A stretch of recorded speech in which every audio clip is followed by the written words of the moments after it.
La rencontre de trois chefs d'état-major des armées, l'Ivoirien, le Français et le Béninois. La France, la Côte d'Ivoire et le Bénin bâtissent un partenariat stratégique pour la sécurité régionale. Les chefs d'état-major de la Task Force 3+, sont à Cotonou pour discuter d'actions concrètes dans le cadre de la sécurisation de la sous-région. Qui dit sécurité dans la sous-région ouest-africaine parle du terrorisme auquel font face ces pays. Rencontre qui nous a permis de mettre en place des lignes d'opération, des registres que nous allons faire évoluer afin de mieux faire face au terrorisme.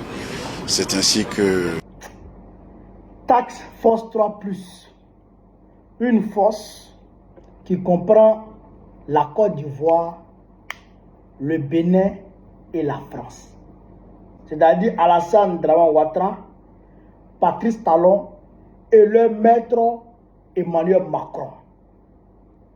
Et cette force est mise en place juste une semaine après la fameuse résolution du Parlement européen concernant une éventuelle libération par des voies militaires de Mohamed Bazoum. Le Parlement européen a dit avant-hier, la semaine passée, qu'eux, ils doivent de tous les moyens pour réinstaller Bazoum. Et une semaine après ça, vous avez créé une façon à Cotonou, au Bénin, à quelques encablures de la frontière nigérienne. Et vous dites que vous voulez lutter contre le terrorisme. Mais si vous voulez lutter contre le terrorisme, pourquoi vous ne contactez pas le Burkina Faso qui est en pro-terrorisme? Pourquoi vous ne contactez pas le Mali qui est en pro-terrorisme? Pourquoi vous ne contactez pas le Niger qui est en pro-terrorisme si vous voulez lutter contre le terrorisme? Bon, on va dire que, ok, bon, avec ces trois pays-là, les relations ne sont pas au beau fixe.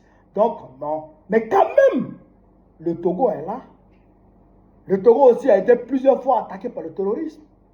Le Togo est là. Pourquoi vous n'avez pas inclus le Togo dans votre force?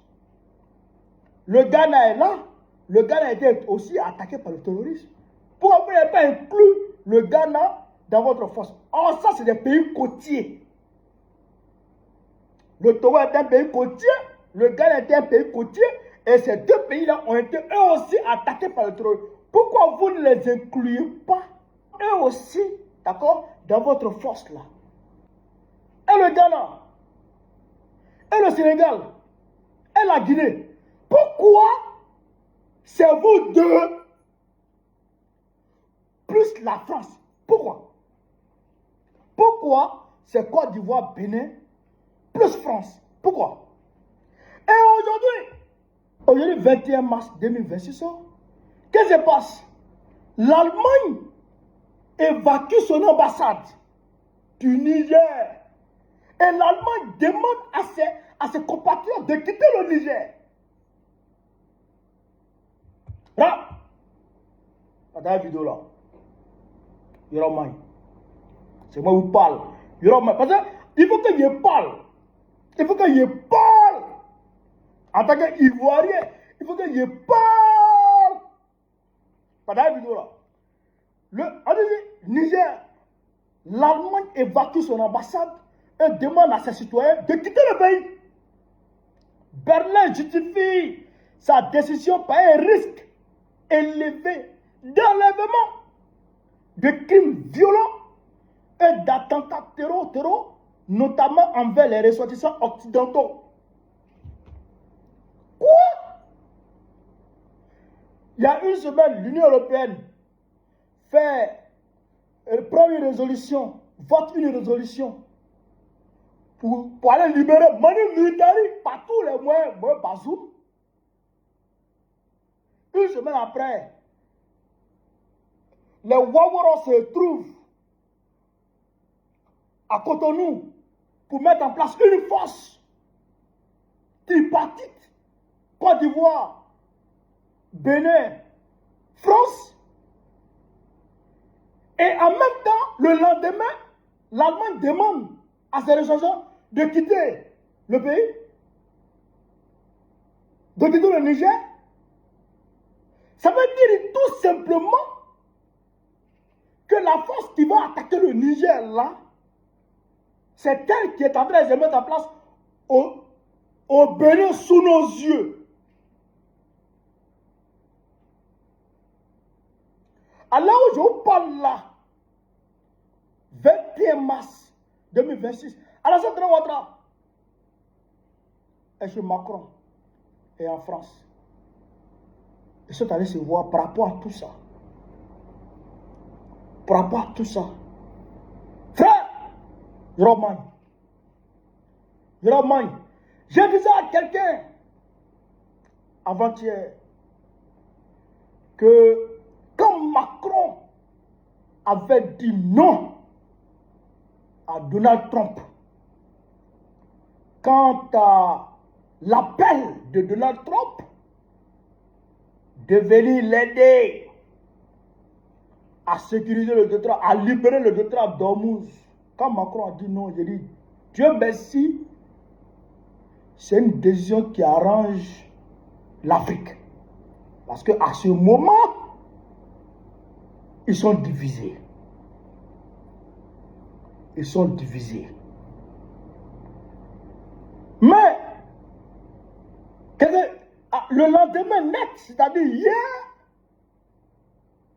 on dit hop, Macron et d'autres pays européens, le Japon, le Canada et l'Émirat arabe unis ont décidé de s'engager aux côtés de Trump pour aller sécuriser le détroit d'Ormuz. J'ai dit, wow, c'est que c'est pas bon. On dit, mais pourquoi c'est pas bon? Parce que Macron veut déstabiliser l'AES. Souvenez-vous, en juillet 2023, quand le président Tchani a renversé le vassal de la France à la personne de Mohamed Bazoum, la France a demandé aux États-Unis, Joe Biden à l'époque, de les aider à réinstaller Mohamed Bazoum. La France a dit, par la voix d'Anthony Blinken, alors secrétaire d'État américain, a dit que la France, que les États-Unis ne s'engagent pas dans une voie de violence, que les États-Unis privilégient le dialogue. Et que ce n'est pas le dialogue qu'on va pouvoir régler le problème du Niger. Donc, ce qui a refroidi les Français. Deuxièmement, le Nigeria de Tinubu avait voulu donner son territoire pour attaquer le Niger. Mais les Nigériens se sont levés.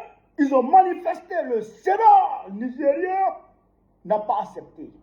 Et donc, Tinubu a fait demi-tour. C'est pourquoi, d'ailleurs, parce qu'à ce moment-là, le Togo a dit non à la violence. Le Nigeria a dit non à la violence. Le Sénégal, pareil. Le Ghana, on n'en parle pas. Eux tous, ils ont dit non. C'est le Bénin. Patrice Talon, il a parlé pour dire qu'ils vont militairement intervenir au Niger. Alassane Ouattara a parlé. Alassane Ouattara a dit qu'il va mobiliser entre 800 et 1000 soldats. C'est les deux là qui étaient chauds. Ni les États-Unis, ni le Nigeria, ni le Togo, ni le Ghana n'étaient chauds. Aujourd'hui, la Côte d'Ivoire et le Bénin qui étaient chauds, eh bien, eux, on les mobilise, plus la France elle-même qui est à l'initiative, elle-même est mobilisée, et on fait adhérer les États-Unis de Trump à l'action, d'accord, en contrepartie, la France et certains pays de l'Union européenne vont soutenir les États-Unis dans leur guerre dans le Golfe, dans le Moyen-Orient. C'est ce que je dois vous dire. Macron a accepté avec les autres pays européens de s'engager aux côtés de Trump dans le détroit d'Ormuz en contrepartie que Trump soutienne la France dans l'agression de qui? Du Niger et des pays de l'AES. Vous avez compris? Vous avez compris? C'est pourquoi il dit Yoroman. L'affaire devient très sérieuse et très grave. Vous avez compris? Donc, à l'heure là, Macron s'est dit en bonne posture pour frapper. Parce que, faut pas vous amuser, on est dans la troisième guerre mondiale comme ça. La guerre est mondialisée. Parce que tu ne peux pas dire qu'on va sécuriser, on va libérer le détroit d'Ormuz si tu ne t'engages pas contre l'Iran. Non, tu es déjà engagé contre l'Iran puisque le détroit d'Ormuz est bloqué par l'Iran. Et si toi tu viens, puis tu vas venir libérer là. Mais ce n'est pas des feuilles mortes que tu t'en vas balayer pour enlever. Non, c'est des missiles qui vont pleuvoir sur toi. Tu t'en vas pour intercepter les missiles qui vont descendre sur les navires qui seront derrière. Mais si un missile descend, de la manière les Iraniens envoient les missiles par fragmentation. Si un missile par fragmentation descend et puis frappe le Charles de Gaulle, qu'est-ce que Macron va faire? Il va riposter. En fait, c'est une déclaration de guerre. Le fait de dire qu'on se va libérer le détroit d'Ormuz, c'est une déclaration de guerre qu'on fait à l'Iran. Comme ça. Donc, la France accepte de rentrer en guerre avec l'Iran aux côtés des États-Unis pour que les États-Unis, en contrepartie, l'aident à attaquer l'AES. Donc, il faut faire très très attention, chers camarades. Mais ce que je voudrais dire aux Béninois, aux militaires béninois et aux militaires ivoiriens, c'est que si vous acceptez d'attaquer le Niger, c'est-à-dire que c'est une honte, non seulement pour vous, mais c'est une honte pour l'Afrique. Et nos aïeux qui se sont battus pour l'indépendance, et nos aïeux qui ont été envoyés comme chair à canon pour aller libérer la France, vont vous maudire à jamais. C'est que depuis là où ils sont, depuis leur position, ils vont vous maudire à jamais. Vous êtes des maudits. On ne va pas prendre les armes pour tirer sur son frère noir, sur ordre de blanc. Macron ne peut pas s'asseoir depuis le lycée pour ordonner à Draman Ouattara d'attaquer un pays africain. Et puis vous, les soldats noirs, vous allez vous lever pour aller attaquer un pays africain. Ça, là, au XXIe siècle, là, on ne peut plus voir ça. On ne peut plus accepter ça. Si vous acceptez ça, c'est que vous êtes des maudits à jamais. C'est-à-dire que vous-même, non seulement vous devez avoir honte de vous-même, mais vous devrez avoir honte même de marcher devant les autres êtres humains. Mais vous ne serez plus considérés comme des êtres humains, vous serez considérés comme des vulgaires singes, des vulgaires macaques. Et là, vous comprenez ça? Si Ouattara vous donne les armes pour dire allez-y attaquer l'AES, retournez les armes contre lui. Parce qu'on ne peut plus accepter de tirer sur un noir sur ordre de blanc. Jamais de la vie. Moi, Bazoum là, où il est là, il mange caviar, il mange saumon fumé. C'est-à-dire qu'il mange par jour là. Il est au palais présidentiel. Il est au palais présidentiel.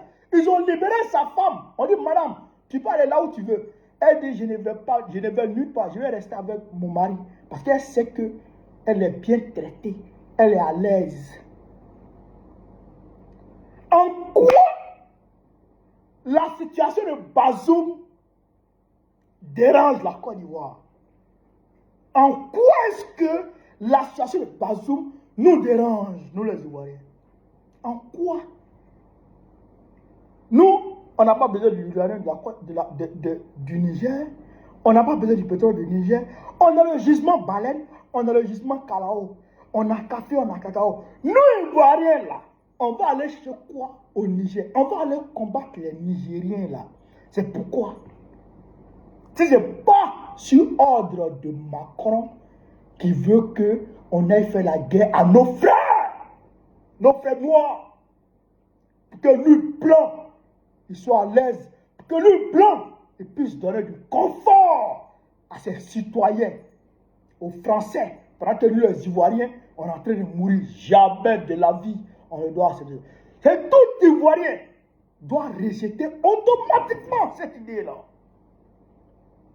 On doit rejeter automatiquement cette idée-là. Si Macron veut faire la guerre à l'AES, qu'il vienne lui-même et qu'il amène les Blancs. On va se voir ici. On va voir qui est garçon ici. Vous les Noirs, vous nos frères Ivoiriens là, vous ne devez pas rentrer dans ça. Nos frères Béninois, ils ne doivent pas rentrer dans ça. S'ils veulent qu'ils viennent eux-mêmes, en 1454, ils sont venus eux-mêmes en Afrique avec les armes, parce qu'ils avaient les armes à feu, ils avaient inventé les armes à feu. Et nos aïeux n'avaient pas d'armes à feu, donc ils ont réussi à soumettre nos aïeux avec les armes. Mais aujourd'hui, nous avons les armes à feu, nous avons la technologie. Et nous avons des endroits là où on peut aller se fournir en armes. Ils n'ont qu'à venir. On les attend. Mais je ne veux pas entendre qu'un Noir accepte de se battre pour la France. Surtout un jeune africain d'aujourd'hui qui a Internet, qui a les réseaux sociaux, qui sait, qui peut s'informer, va prendre arme, venir attaquer son frère noir. C'est que à cause de blanc, c'est que tu as perdu la tête. Et toi là, c'est-à-dire que force couche est mieux que toi. Force couche est mieux que toi. Un être humain noir qui va attaquer son frère noir pour blanc. Force couche est mieux que toi. Voilà. Cette vidéo là. Voilà ce que je voulais dire. Sur ce, vive l'Afrique libre. Vive le panafricanisme. Vive tous les peuples panafricains. Vive l'AES. Vive l'AES. Babo présente très prochainement. Inch'Allah. On est ensemble, les gars. Merci.